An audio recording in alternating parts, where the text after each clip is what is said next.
Chers frères et sœurs, salut dans le nom puissant de notre espérance, Jésus-Christ de Nazareth, l'alpha et l'oméga, le commencement et la fin. Alléluia, le lion de la tribu de Juda. Oh, qu'il soit béni et célébré celui qui nous a rachetés à un grand prix. Oui, à un prix vraiment inestimable. Alléluia, que son nom soit béni et glorifié d'éternité en éternité. Alléluia. Alors, en cette journée, par la grâce de Dieu, je viens encore vers vous pour partager vraiment ce sujet que nous constatons, que nous vivons souvent dans nos familles. Alléluia. Que le Seigneur me donne le mot juste par sa grâce pour pouvoir traiter vraiment de ce sujet, le partager vraiment avec vous, pour savoir combien de fois il est vraiment dangereux dans un foyer il est très dangereux qu'un conjoint se croit plus intelligent que l'autre. Alléluia. Surtout quand il y a des enfants dans ce couple-là. Nous savons un peu comment ce langage-là, souvent, il est vraiment, je peux dire, il est vraiment présent dans des familles. Alléluia. Que ce soit des familles chrétiennes ou non chrétiennes, c'est des choses souvent que nous voyons. Depuis dans les villages, même nos parents, nos vieux, souvent, on entend souvent ces petites phrases-là, vraiment dans les familles. Dieu n'accepte pas cela. Alléluia. Dieu n'accepte pas qu'un membre de la famille ou bien qu'un parent des deux couples, je veux dire, que l'un des couples ait vraiment ce langage qui n'est pas du gouvernement du Seigneur. Alléluia. Qu'est-ce que le Seigneur veut dire par là? De quoi est-ce que nous allons parler? Le Seigneur veut nous parler, chers frères et sœurs, de ce langage que souvent tiennent. Souvent, ce sont les papas qui tiennent souvent ce langage lorsque parmi les enfants et manifeste de manière active son intelligence. Le père trouve que cet enfant-là lui ressemble. Ce n'est pas bien du tout. Ce n'est pas du tout bien. Mais je veux que tu comprennes ce que le Seigneur est en train de dire. Alléluia. Que tu prennes vraiment au sérieux ce message que le Seigneur t'apporte, mon frère, t'apporte ma soeur. Mais surtout les frères, surtout les hommes dans le foyer. Ils ont ce langage-là vis-à-vis de leur épouse. Lorsque dans le foyer, il y a des enfants et que l'un de ces enfants-là manifeste sa brillance, je vais dire dans les études, le père trouve que c'est à lui que cet enfant-là ressemble. Ah, cet enfant-là vraiment, il fait comme moi. S'il est habile dans ce qu'il fait, ce qui est bien, hein? Quand il fait de mauvaises choses, c'est pas lui. Mais quand l'enfant fait de bonnes choses, il se les attribue. La Bible dit que l'homme et la femme forment une seule chair. La Bible dit que l'homme quittera son père et sa mère, s'attachera à sa femme, et les deux deviendront une seule chair. Donc, dans ce cas-là, il n'est plus question que l'autre se croit supérieur, l'autre se croit meilleur que sa conjointe. Ces choses-là ne devaient pas exister dans un foyer, surtout chrétien. Parce que la plupart de nos frères prennent vraiment ces choses-là au sérieux. Lorsque l'un des enfants travaille bien à l'école, est intelligent, fait des choses, cela ne veut pas dire que les autres enfants ne le sont pas. Mais chaque enfant manifeste, expose ses dons, la manière dont, selon son caractère, je peux dire, mais je sais bien que par la grâce de Dieu, tu auras l'intelligence, sinon que tu as l'intelligence pour comprendre ce que le Seigneur est en train de dire au travers de moi, par mes faibles mots. Il faut que le couple chrétien voit vraiment la gravité vraiment de ce langage. Il n'est pas normal que dans un foyer, un père se croit plus intelligent que sa femme. Souvent, c'est mis dans la plaisanterie. Hein. Souvent, ces choses-là sont dites dans la plaisanterie. Ah non, mais cet enfant, c'est à moi qu'il ressemble. Ah non, celui qui ne manifeste pas vite ses qualités, ses dons, on trouve qu'il ressemble à la maman. Or, si cet enfant n'est pas intelligent, or, si cet enfant n'a pas 20, n'a pas 19 à l'école, ou s'il n'est pas actif positivement dans ce qu'il fait, c'est à sa mère qu'il ressemble. Ces choses-là ne doivent pas exister dans un foyer. C'est une porte ouverte vraiment à l'ennemi dans un foyer. Ce sont des langages, sinon c'est un langage qui ouvre grandement une porte à l'ennemi dans le foyer. Donc toi, mon frère, ne dis plus jamais à ton épouse que les enfants que vous avez là, ceux qui sont brillants à l'école, ou si jamais celui qui travaille le mieux, c'est à toi qu'il ressemble. Non, c'est toi le père, c'est à toi que cet enfant-là ressemble. C'est ton intelligence qu'il a pris. Cet enfant a ce que Dieu lui a donné. Cet enfant a reçu de Dieu, a reçu ce que Dieu lui a donné. Il y a des pères qui ne travaillaient pas à l'école, qui n'avaient pas de bonnes notes à l'école, et les enfants sont brillants à l'école. Les enfants qu'ils ont sont brillants à l'école. Il y a des parents qui n'ont pas fait des études supérieures, mais leurs enfants l'ont fait, ils ont même dépassé. Il y a des parents qui n'ont jamais vu l'université, mais leurs enfants ont vu l'université. Et ont eu même des boulots beaucoup plus excellents. Il y a des parents qui n'ont pas fait la médecine, mais leurs enfants l'ont fait. Sinon l'ont fait. Alléluia. Pour dire que cette manière de parler n'est pas digne d'un foyer chrétien. C'est une manière de rabaisser l'épouse que tu as. Pour dire qu'elle n'est pas intelligente. D'elle ne peut sortir quelque chose de bien. Or, c'est elle qui a porté les enfants. C'est elle qui les a portés dans ses entrailles. Donc, on considérait celui qui ne manifestait pas vite les dons ou les qualités que Dieu a déposées en lui, le qualifier de celui qui ressemble à sa mère, c'est une manière de blâmer. C'est une manière de rabaisser. C'est une manière de... Je ne sais même quel mot qualifier cette manière de parler. En ce moment où je parle, où je dis ces choses, je n'imagine même pas que ce langage puisse exister dans une famille chrétienne. Mais malheureusement, cela existe bel et bien dans des familles, dans des foyers chrétiens. Mon frère, tu prends ça comme ça à la légère. Oh, cet enfant me ressemble.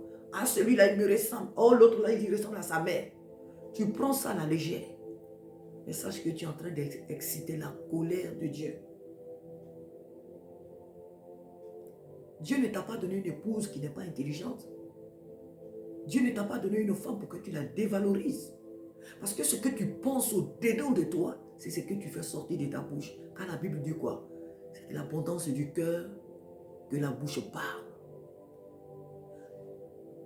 La manière dont tu vois ton épouse comme une femme sans importance, sans valeur, sans intelligence, c'est ce que ta bouche exprime. Dire que l'enfant qui est dans l'âme, selon toi qui n'est pas intelligent, ressemble à ta femme, mon frère, c'est très mal agi vis-à-vis de la parole de Dieu, vis-à-vis de celui qui vous a unis. C'est dire tout simplement à Dieu que tu m'as donné ce qui n'est pas bon. Tu m'as donné ce qui n'est pas valeureux. Tu m'as donné ce qui peut me nuire. Tu m'as donné ce qui me nuit ou ce qui peut me nuire. Tu m'as donné ce qui n'est pas à la hauteur de ma personnalité. Tu m'as donné ce qui n'est pas à la hauteur de ma personnalité. Pourquoi est-ce que Dieu, tu m'as donné une telle femme?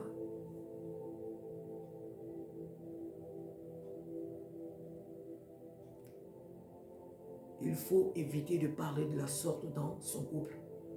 Il faut éviter de parler de la sorte parce que quelque part, c'est une manière de s'aimer aussi la division dans son propre foyer.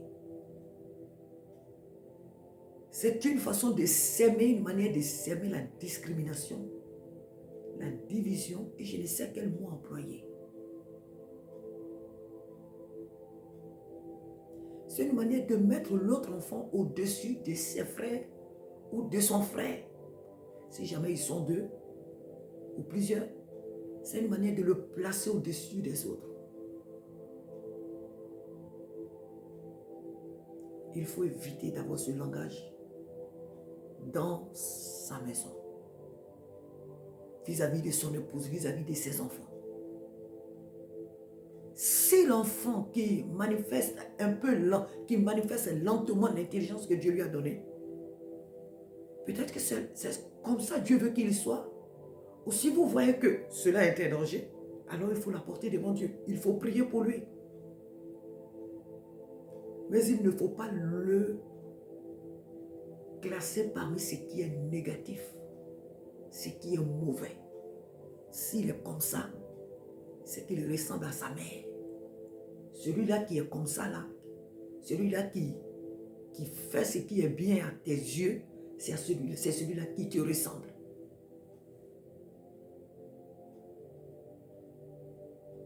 La Bible dit que l'homme et la femme sont complémentaires. La Bible dit que l'homme et la femme sont d'une seule chair. Donc, il n'est pas bien que tu aies cette vision-là de ton épouse.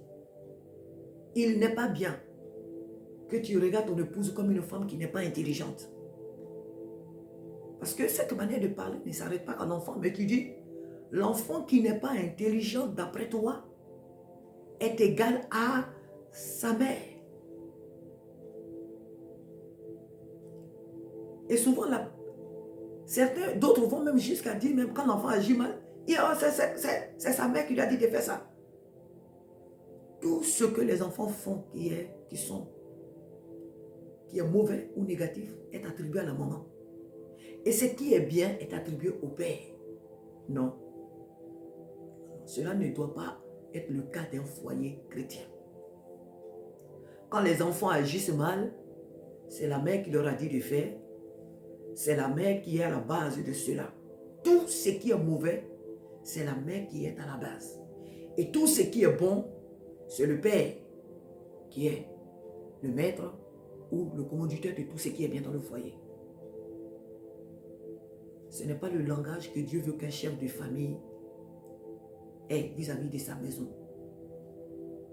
Ce n'est pas le langage que Dieu veut qu'un père de famille ait vis-à-vis de la maison qu'il lui a confiée. L'enfant qui est faible doit être aidé, doit être plutôt supporté, encadré dans la prière, dans les actes, par les parents. Mais il ne doit pas être rabaissé. Et la mère ne doit pas être comparée à tout ce qui est mauvais. Cet esprit n'est pas de Dieu. Je vais m'arrêter là. Je crois que par la grâce de Dieu, tu vas comprendre, mon frère. Il y a beaucoup à dire. Il y a vraiment beaucoup à dire. Mais je crois que je vais m'arrêter là. Évite de rabaisser ton enfant. Évite de rabaisser ton épouse. Évite de la comparer à ce qui n'est pas bien. Évite d'associer ton épouse à ce qui est négatif, à ce qui est sans importance. Évite de mettre l'enfant dans votre enfant, que toi tu crois plus intelligent. Évite de le mettre au-dessus de ses frères ou de son frère, si jamais ils sont que deux. Évite de le mettre au-dessus de ses frères ou de son frère. Alléluia. Il faut éviter de faire cela. Souvent, il y a des choses qui arrivent dans les foyers, on se dit, mais d'où sort ce combat, d'où sort telle chose? Oublions que c'est nous-mêmes qui avons ouvert les portes à l'ennemi. Tu es le chef de cette famille. Il faut effacer de ton langage, de tes pensées, cette manière de voir ta maison. Que dans ta maison, le fils qui est le plus brillant, qu'il le demeure par la grâce de Dieu. Et que celui qui manifeste lentement cette intelligence, que le Seigneur l'aide à sortir de la lenteur et que il montre aussi par la grâce de Dieu la sagesse et l'intelligence que Dieu a déposée en lui. Car Dieu ne nous donne jamais ce qui est mauvais. Tous les enfants que Dieu nous donne sont des bons enfants, sont intelligents. Chacun d'eux a reçu son don par lequel il doit glorifier Dieu. Chacun d'eux a reçu le talent qu'il lui faut pour pouvoir servir Dieu, pour pouvoir mieux vivre dans ce monde. Dieu ne nous donne jamais ce qui est mauvais. Dieu ne nous donne jamais ce qui est mauvais. Il le dit d'ailleurs dans Matthieu. Il dit, si vous les hommes, vous savez donner de bonnes choses à vos enfants, à combien plus votre raison, moi Dieu, votre Père, ne vous donnerait-il pas de bonnes choses? Sinon, ne donnerait-il pas de bonnes choses à ceux qui me les demandent? Même quand on ne les lui demande pas, il nous les donne. Parce qu'il nous aime. Parce qu'en lui, il n'y a rien de mauvais. Parce qu'il est bon lui-même. Tout ce qu'il nous donne est bon. Et il le dit encore d'ailleurs dans sa parole. Ce sont les richesses de l'Éternel. Ce sont les dons de l'Éternel. Ce sont les bénédictions de l'Éternel qui enrichissent. Et jamais, mais vraiment jamais, il ne le fait suivre d'aucun chagrin. Donc si un enfant dans la famille manifeste lentement les dons, les capacités, la grâce que Dieu a mis dans sa vie, s'il le manifeste lentement, cela n'est pas une occasion de le rabaisser. Oh, toi tu es comme ça. Oh, toi tu es mauvais. Oh, toi tu es ceci, cela. Et tu l'attribues de tous les noms et de tout ce qui est mauvais. La vision que tu as de cet enfant, c'est une vision négative. D'un enfant qui ne sera jamais rien, qui ne deviendra jamais rien, qui ne pourra jamais rien. Et là, comme ça ne te suffit pas, maintenant tu l'associes à ta femme, puisque c'est elle qui l'a porté. Donc c'est parce qu'elle est mauvaise que cet enfant est mauvais. C'est parce qu'elle n'est pas intelligente que l'enfant aussi ne l'est pas. Mais tu oublies que celui que tu crois être intelligent, le plus intelligent, c'est elle aussi qui l'a porté. C'est elle qui l'a porté. Et même si les deux enfants ne sont pas de même mère,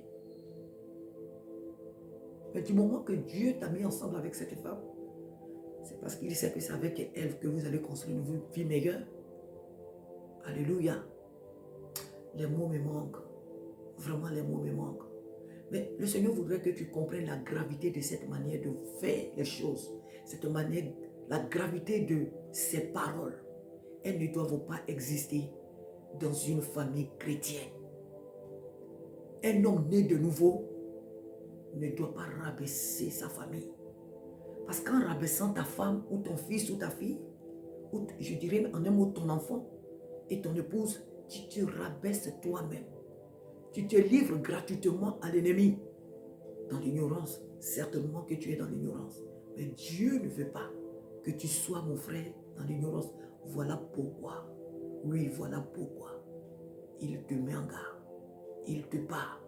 Il te dit, cher frère, de renoncer à cette manière de penser, de voir ta maison, de parler. Car les paroles sont agissantes. À force de traiter cet enfant de la sorte, tu l'enfonces. À force de traiter ton épouse de la sorte, tu la détruis. Alléluia.